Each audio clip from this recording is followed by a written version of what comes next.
नमस्ते सभी को. So today we will start our new chapter 10 properties of triangles. This is for class 7 startup mathematics book से है ये Viva education.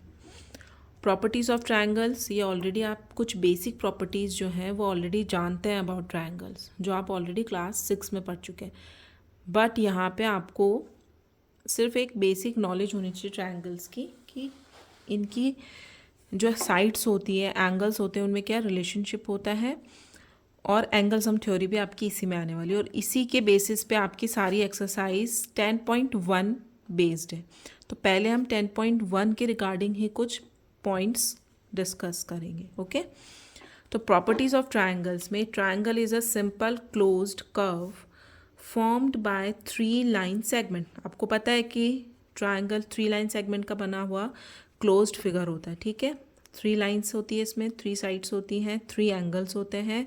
And these 3 sides and 3 angles, these 3 angles are the elements of triangle. This is a triangle.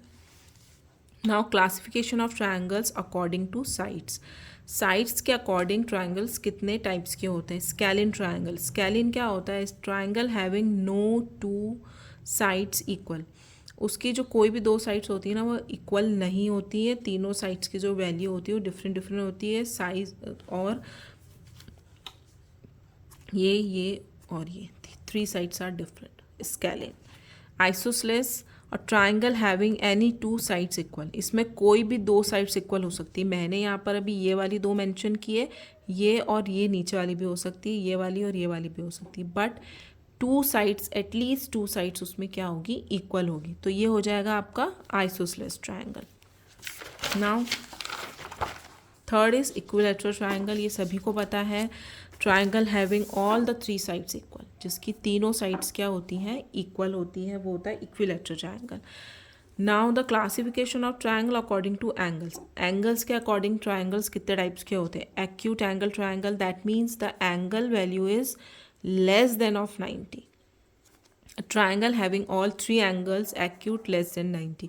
90 degree से कम अगर आपके पास angle है triangle का, दैट मीन्स वो एक्यूट एंगल ट्रायंगल है. Right angle triangle fix 90 degree होगा. ठीक है. A triangle having one of its angle as right angle which is 90 degree. एक एंगल कम से कम 90 डिग्री का होगा. बाकी 2 एक्यूट हो सकते हैं, but one angle should be a 90 degree. तो ये हो जाएगा आपका right angle triangle. And third one is obtuse angle triangle. A triangle which one angle is obtuse more than of 90 degree. एक एंगल कम से कम क्या होगा, ऑब्ट्यूज होगा, which is more than of 90 degree से ज़्यादा. अब median of triangle and centroids क्या होता है. मीडियन ऑफ ट्रायंगल होता है अ लाइन सेगमेंट. एक लाइन सेगमेंट है, joints the vertex of triangle. Vertex क्या होते हैं, ये जो पॉइंट्स होते हैं ना, ये वर्टेक्स ऑफ ट्रायंगल्स होते हैं. ओके.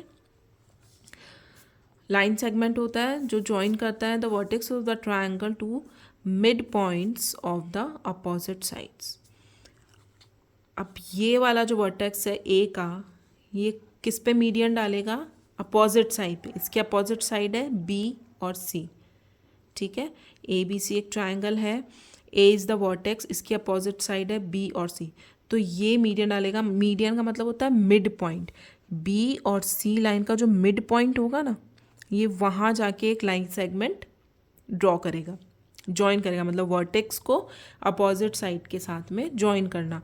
और ये जो है अपोजिट साइड को इक्वल पार्ट्स में डिवाइड करता है. मिड पॉइंट का मतलब यही होता है कि ये बिल्कुल सेंटर में डिवाइड करेगा. मीडियन मतलब बिल्कुल इक्वली डिवाइड करेगा दोनों साइड को. ऐसे ही बी वर्टेक्स जो है, ये अपनी अपोजिट साइड ए और सी पर एक मीडियन ड्रॉ करेंगे, लाइन सेगमेंट ड्रॉ करेंगे. वो भी बिल्कुल क्या होगा, सेंटर में होगा. अब इस सेंटर में आने के लिए जो ये एंगल है ना, ये 90 डिग्री का नहीं है ज़रूरी कि ये 90 डिग्री होना चाहिए. नहीं, ये लाइन सेगमेंट किसी भी एंगल पे कट कर सकता है. बट कंडीशन मीडियन के लिए ये होती है कि ये हमेशा जो अपोजिट लाइन होती है उसको सेंटर में कट करता है और लाइन को इक्वली डिवाइड करता है दोनों साइड पे.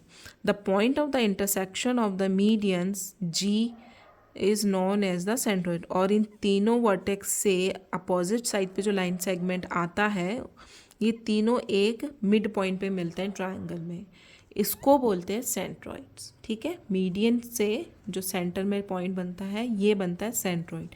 अब आपका नेक्स्ट पॉइंट है एल्टीट्यूड। एल्टीट्यूड और मीडियन में आपको कभी भी कंफ्यूज नहीं होना है। एल्टीट्यूड जो होता है वो हमेशा 90 डिग्री के ऊपर ही फॉर्म होता है, और ये एक परपेंडिकुलर लाइन होती है, ये भी वर्टेक्स से अपोजिट लाइन पे ही ड्रॉ होती है, बट ये हमेशा 90 डिग्री पे फॉर्म होगा। Altitude is always formed on a 90 degree angle. Median के लिए कंडीशन कंपलसरी नहीं है।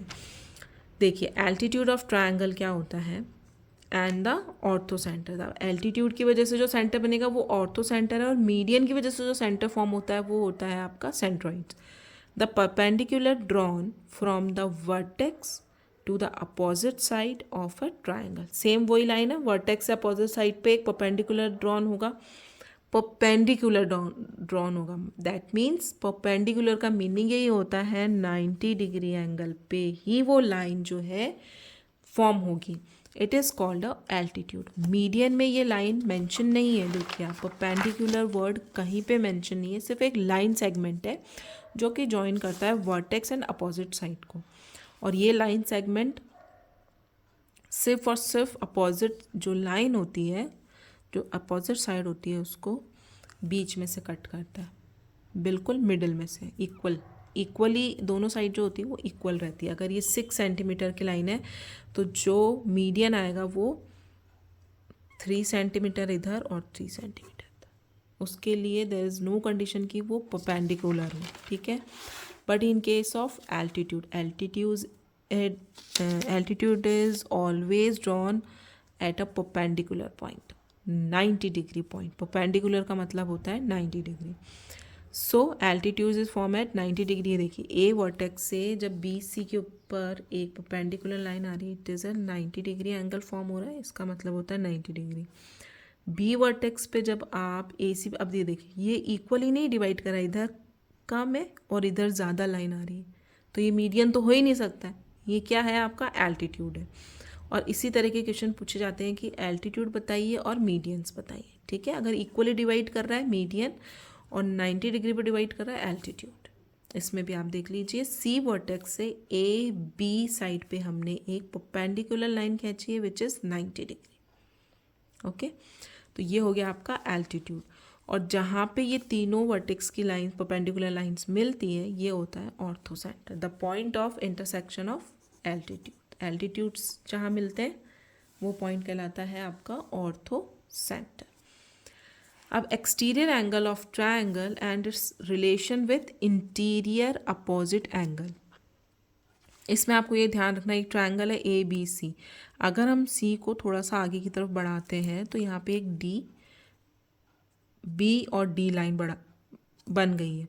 तो ये जो एक्सटीरियर एंगल होता है ना, ये होता है sum of the opposite interior angle. तो सिर्फ आपको बेसिकली याद रखना है कि एंगल ACD की वैल्यू क्या हो जाएगी, angle A plus angle B।